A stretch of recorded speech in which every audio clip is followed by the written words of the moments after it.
할렐루야, 성경 통독 243일째입니다. 오늘 스가랴서 9장에서 11장까지 살펴보도록 하겠습니다.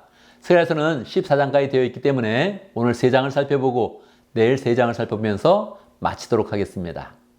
스가랴서 9장에서 11장까지는 스가랴 선지자가 이스라엘 백성들에게 주는 하나님의 그런 그 말씀이 기록되어져 있습니다. 그런데 이 스가랴 선지자는 학계 선지자와 함께 성전 재건을 위해서 하나님의 말씀을 주었던 그런 선지자 아닙니까? 그런데 학계 선지자는 직접적으로 성전을 재건해라 하면서 당시의 그런 상황에 집중되어져 있는데 스가랴서의 그런 그 내용을 보면 단순히 성전 재건뿐만 아니라 전체적으로 이스라엘의 영원한 회복에 대한 그런 그 말씀이 주어져 있습니다. 어떻게 이스라엘의 영원한 회복의 말씀이 주어질 수 있겠습니까? 이것은 메시아에 대한 예언, 즉 예수님에 대한 그런 예언을 통해서 이스라엘이 영원히 회복될 것이다 하는 그런 그 내용을 주고 있습니다. 9장의 내용을 보면 먼저 이웃나라에 대한 심판의 그런 그 말씀이 주어져 있지요. 1절에 보면 주님께서 경고하신 말씀이다. 어디를 향해요? 이웃 나라들을 향한 그런 그 말씀입니다. 하르닥 땅에 주님의 말씀이 하르닥 땅에 내리고 다마스쿠에 머문다 하고 2절에서 계속 하드라 가까이 있는 하맛에도 매우 지롭다고 하는 두루와 시돈에도 그 말씀이 내린다.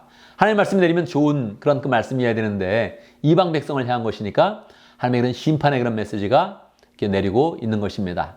하르닥은 아마도 정확히 어디에 있는지는 알지 못하는데 아마 그냥 페르시아 제국을 의미하는 것이다. 그렇게 아마 예상을 하고 있습니다.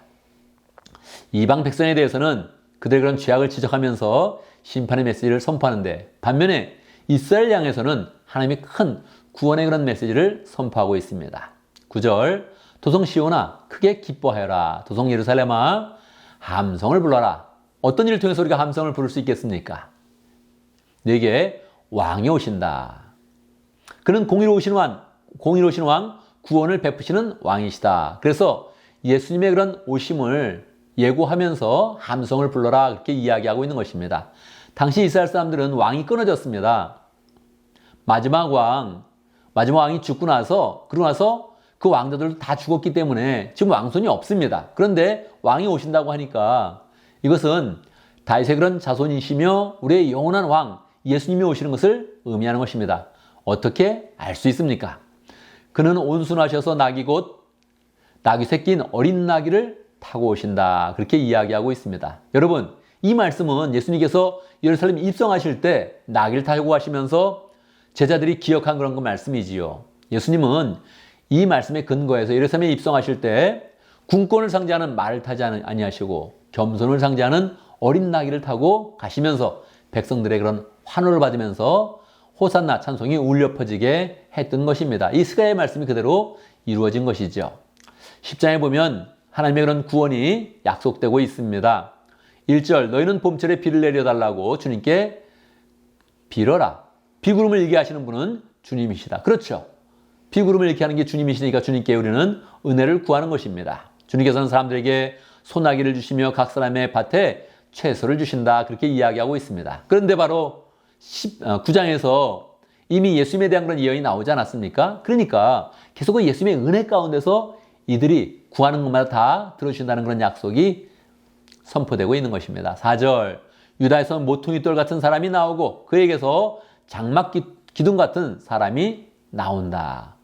모퉁이돌이 무엇입니까? 신약성경에서 모퉁이돌은 예수님이다 그렇게 이야기하죠. 벽과 벽을 이어주는 그런 모퉁이돌이 바로 예수님이라고 그렇게 이야기하는데 예수님을 통해서 지금 이스라엘에게 은혜가 베풀어질 것이다 그렇게 이야기하고 있는 것입니다. 그에게 전투용 활 같은 사람이 나오고 그에게서 온갖 통치자가 나온다. 예수님을 통해서 온갖 통치자가 나오는 것입니다. 하나님의 그런 사람들이 나오고 거룩한 그런 제사장처럼 서는 그런 사람들이 많이 나오게 되는 것이죠. 11장에 보면 폭군의 멸망에 대해서 예언하고 있습니다. 1절 레바논아 내 문을 열어라. 불이 내 백향목을 사를 것이다. 레바논에서 폭군 같은 그런 왕이 있으면 다 하나님께서 심판하신다 얘기하는 것입니다. 3절도 보면 목자들이 통곡하는 소리를 들어라. 목자들에 대한 그런 심판도 예고하고 있습니다. 그런데 13절의 그런 그 말씀을 보면 새롭게 또 예수님을 향해서 구원의 그런 그 메시지를 열고 있는 것입니다. 13절 주님께서는 내게 말씀하셨다. 그것을 토기장이에게 던져버려라.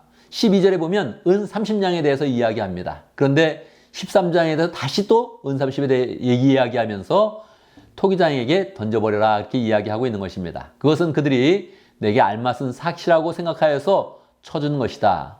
나는 은 30개를 집어 주의 성전이 있는 토기장에게 던져 주었다. 그렇게 이야기하고 있는 것입니다. 여러분, 놀랍게도 예수님은 은 30에 팔려가지 않았습니까? 이 내용이 미리 이 스가랴서에 그렇게 예언되어 있는 것입니다.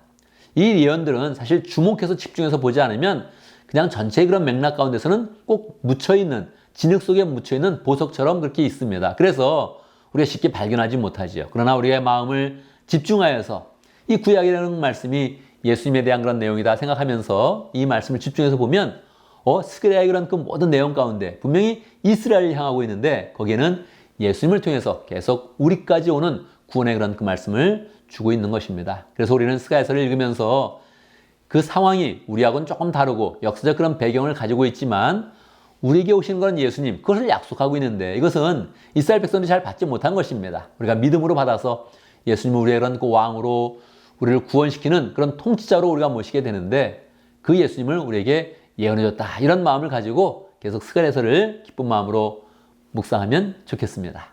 감사합니다.